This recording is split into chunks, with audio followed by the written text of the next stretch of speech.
Close to nature is close to your world. Myron Homes, Cherubic Farms at Chevilla, 7799949104. క్రమశిక్షణకు మారుపేరైన కమలం party ఇప్పుడు group రాజకీయాలకు care of అడ్రస్గా నిలుస్తోంది. 3 ఏళ్లుగా లక్ష్యాన్ని చేరుకునే తరుణంలో జరిగిన పరిణామాలతో కార్యకర్తలు కలవరపడుతుండగా నేతలు మాత్రం తమదే పైచేయి అని నిరూపించుకునే ప్రయత్నం చేస్తున్నారు. ఫలితంగా బీజేపీ పరిస్థితి ఉమ్మడి కరీంనగర్ జిల్లాలో 1 అడుగు ముందుకు 3 అడుగులు వెనక్కి అన్న చందంగా మారింది.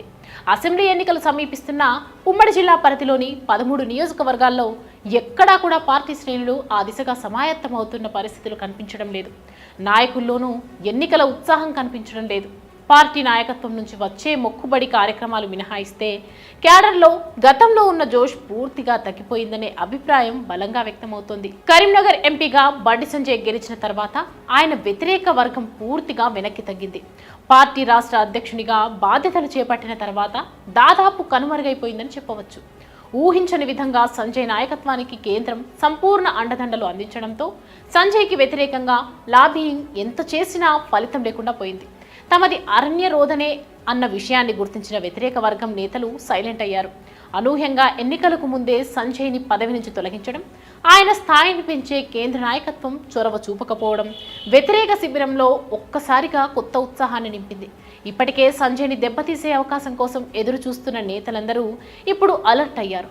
సంజయ్కి వ్యతిరేకంగా జిల్లా నుంచే ప్రాతినిధ్యం వహిస్తున్న ఈటలకు చేరువయ్యేందుకు పావులు కదుపుతున్నారు.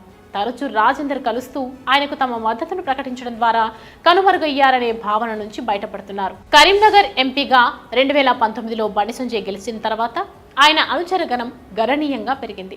ఉమ్మడి జిల్లాల్లోనూ ఆయనను నమ్ముకొని పలువురు నేతలు బీజేపీ తీర్థం పుచ్చుకున్నారు. మరికొందరు వేచి చూసే ధోరణిలో ఉంటుండగానే ఆయన పదవి నుంచి దిగిపోయారు. దీంతో తమ పరిస్థితి ఏంటని ఆయన వర్గీయులు ఆందోళనలో ఉన్నారు. టికెట్ దక్కని పక్షంలో చివరి నిమిషంలో ఏం చేయాలో తెలియడం లేదనే ఆవేదన వ్యక్తం చేస్తున్నట్లు తెలుస్తోంది.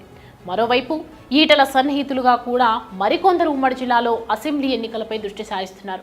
వేములవాడలో తుల ఉమా, ఉస్నాబాద్లో సురేందర్ రెడ్డి సహా పలువురు టికెట్ రేసులో ఉన్నారు. దీంతో ఎన్నికల నాటికి పార్టీ మరిన్ని గ్రూపులుగా విడిపోవడం ఖాయమనే భావన బలంగా వ్యక్తమవుతుంది. బండి సంజయ్పై తమకున్న వ్యతిరేకతను కూడా పార్టీ పెద్దల వద్ద ఏ కరువు పెడుతున్నారని చర్చ జరుగుతుంది. ఇక మరోవైపు సంజయ్ వర్గం పరిస్థితి ఏంటి అనే ప్రశ్నలు తలెత్తుతున్నాయి. బండికి వ్యతిరేకంగా లాబియింగ్ చేస్తున్న ఆయన వ్యతిరేక వర్గం ఈటలను కలుస్తూ కొత్త ప్రతిపాదనలు తీసుకొస్తున్నారని తెలుస్తుంది. సంజయ్ అధ్యక్షునిగా ఉన్న సమయంలో ఆయనకు వ్యతిరేకంగా పలుమార్లు అసమ్మతి సమావేశాలు నిర్వహించి రాష్ట్ర వ్యాప్తంగా కలకలం సృష్టించారు.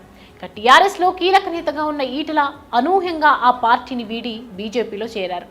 ఆ తర్వాత జరిగిన ఉప ఎన్నికల్లో గెలిచి తన సత్తాను చాటుకున్నారు.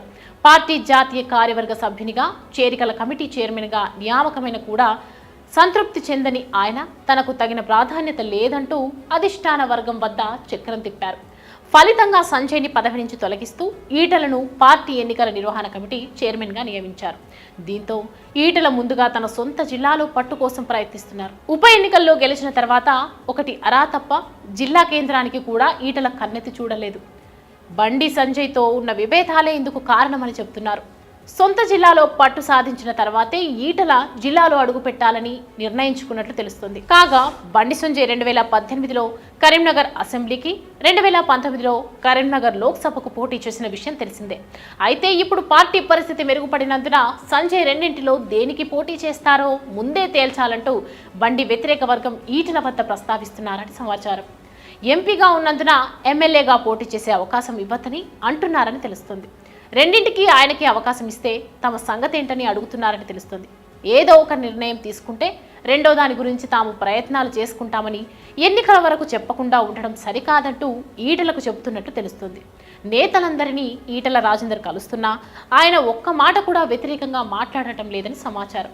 నేతలు చెబుతున్న విషయాలను వింటూ త్వరలోనే మళ్లీ కలుద్దామని ఉమ్మడి కరీంనగర్ జిల్లాలో బీజేపీ అన్ని స్థానాలను గెలుచుకునేలా చూసే బాధ్యత తనదేనంటూ నచ్చజెప్పి సాగనంపుతున్నట్లు పార్టీ వర్గాల్లో చర్చ నడుస్తుంది. మొత్తానికి కరీంనగర్ జిల్లాలోనే 2 వర్గాలుగా మారగా ఈటల ఆ గొడవను ఎలా హ్యాండిల్ చేస్తారో అని పొలిటికల్ వర్గాల్లో టాక్ నడుస్తుంది.